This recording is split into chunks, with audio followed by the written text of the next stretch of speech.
Hello viewers, অচ্যুতার free coaching চ্যানেলে তোমাদের সকলকে স্বাগত জানাই। আজকের এই ভিডিওতে তোমরা যারা ক্যালকাটা ইউনিভার্সিটিতে হিস্ট্রি অনার্সে 6th সেমিস্টারে পড়ছো, তোমাদের যে সিসি 14 পেপারটি রয়েছে, এই পেপারটির একটি 10 নম্বর ইম্পর্টেন্ট প্রশ্ন, 1945 সালের পর বিশ্ব রাজনীতিতে দ্বিমেরুকরণের প্রভাব বা বৈশিষ্ট্য কি ছিল তা নিয়ে যে কোশ্চেন অ্যান্সার সেটি তোমাদের সামনে আলোচনা করছি।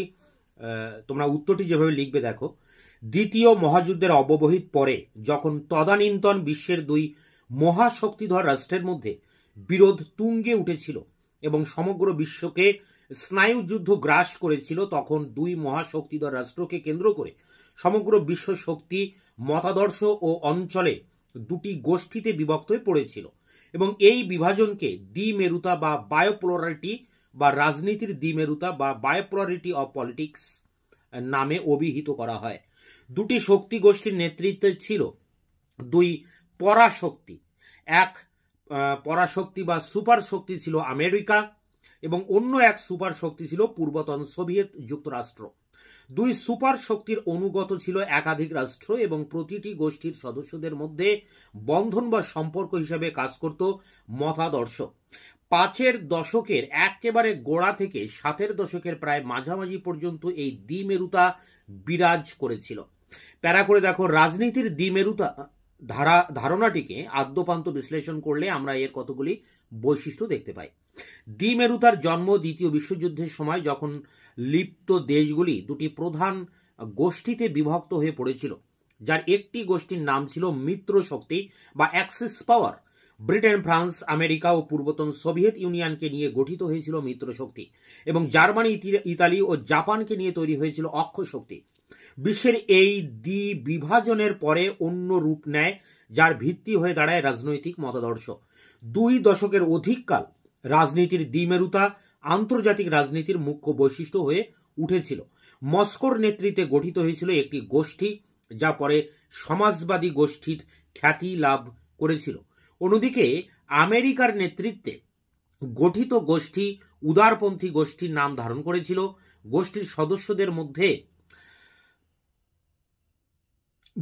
বন্ধনের সূত্র ছিল মতাদর্শ এবং প্রধানত সেই কারণে এক গোষ্ঠী থেকে অন্য গোষ্ঠীতে মিত্র সদস্যদের চলে যাওয়ার তেমন কোনো সম্ভাবনা ছিল না এবং এই কারণে রাজনীতির দ্বিমেরুতা বিশ্বে শক্তি সাম্য অর্থাৎ ব্যালেন্স অফ পাওয়ার আনতে বা আসতে সক্ষম হয়েছিল। প্যারা করে দেখো, রাজনীতির দ্বিমেরুতার অর্থ এই নয় যে বিশ্বের সমস্ত রাষ্ট্রই দুই শক্তির গোষ্ঠীর যে কোনোটিতে যোগদান করেছিল, অর্থাৎ দ্বিমেরুতা বহুমেরুতা বা মাল্টিপোলারিটি ধারণাটিকে নস্যাৎ করতে পারেনি। দ্বিমেরুতার পাশাপাশি বহুমেরুতা ধারণাটি অবস্থান করত। অন্যভাবে বলা যেতে পারে যে দ্বিমেরুতাকে চূড়ান্ত বলে অনেকে মেনে নেননি। দ্বিমেরুতাকে মর্গেনথাউ প্রমুখেরা শক্তি সাম্যের অন্য একটি রূপ বলে মনে করেছেন, কিন্তু সকলে এই মতের সঙ্গে সহমত পোষণ করেন না। তারা বলতে চেয়েছেন যে শক্তি সাম্য ও রাজনীতির দ্বিমেরুতা আলাদা জিনিস। দ্বিমেরুতার অন্য একটি বৈশিষ্ট্য হলো নেতা ও মিত্র সদস্যদের মধ্যে সামরিক ক্ষমতার ফারাক ছিল রীতিমতো চোখে পড়ার মতো। তদানীন্তন সোভিয়েত ইউনিয়নের যে পরিমাণ সামরিক ক্ষমতা ছিল তার ধারে কাছে সোভিয়েত গোষ্ঠীর কোনো সদস্য যেতে পারত না। অন্যদিকে আমেরিকার সামরিক শক্তি সদস্য রাষ্ট্রগুলির তুলনায় ছিল অনেক বেশি। রাজনীতির দ্বিমেরুতার উদ্ভবের পেছনে কোনো স্বতঃস্ফূর্ততা ছিল না বলে অনেকে মনে করেন। দ্বিতীয় বিশ্বযুদ্ধে ব্রিটেন ও ফ্রান্স সম্পূর্ণরূপে বিধ্বস্ত হয়ে পড়েছিল এবং রাশিয়ার কাছ থেকে সম্ভাব্য আক্রমণের আশঙ্কায় তারা মার্কিন যুক্তরাষ্ট্রের নেতৃত্ব মেনে নিতে বাধ্য হয়েছিল। এই আশঙ্কা যে অমূলক ছিল তাও নয়। রাশিয়া পশ্চিম ইউরোপে সাম্যবাদের সম্প্রসারণ ঘটাতে হয়ে পড়েছিল বদ্ধপরিকর। আবার রাশিয়ার সামরিক সহায়তা ব্যতীত পূর্ব ইউরোপের কমিউনিস্ট দেশগুলির অস্তিত্ব টিকিয়ে রাখা কষ্টকর হয়ে দাঁড়িয়েছিল, কারণ মস্কোর মদতেই কমিউনিস্ট সরকার স্থাপিত হয়েছিল। প্যারা করে এটি শেষ প্যারা। রাজনীতির দ্বিমেরুতা আন্তর্জাতিক রাজনীতির একটি ক্ষণস্থায়ী বৈশিষ্ট্য, কারণ দুই পরাশক্তি যখন মতাদর্শগত লড়াই ও আত্মঘাতী নীতি অনুসরণ করে থেকে সরে আসে, তখনই এই দ্বিমেরুতারও অবসান ঘটে।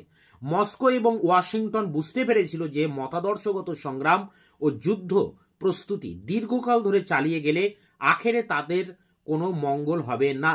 শুধু তাই নয়, দ্বিমেরুতা থেকে জন্ম নিয়েছিল স্নায়ুযুদ্ধ বা ঠান্ডা লড়াই।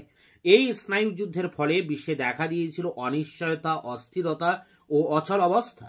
নতুন ভাবনা দুই সুপার শক্তিকে বাস্তব বুদ্ধি সম্পন্ন করে তোলায় দ্বিমেরুতা শেষ পর্যন্ত বহু মেরুতায় পর্যবসিত হয়েছিল। তো এই ছিল দ্বিমেরুতার যে প্রভাব বা বৈশিষ্ট্য, তার উপরে 10 নম্বর কোশ্চেন অ্যান্সার। তোমাদের এই প্রশ্নটি বাদে বাকি সাজেশনের সমস্ত 10 নম্বর এবং 5 নম্বরের কোশ্চেন অ্যান্সার চ্যানেলে আপলোড করা আছে, সেগুলো ডেসক্রিপশন বক্সে, এই ভিডিও ডেসক্রিপশন বক্স থেকে তার লিঙ্ক পেয়ে যাবে। দেখা হচ্ছে অন্য কোনো ভিডিও ক্লাসে, ততক্ষণ চ্যানেলকে তোমরা সাবস্ক্রাইব করে রাখবে, বন্ধুদের কাছে শেয়ার করবে, ভিডিওটি ভালো লাগলে অবশ্যই একটা লাইক দেবে।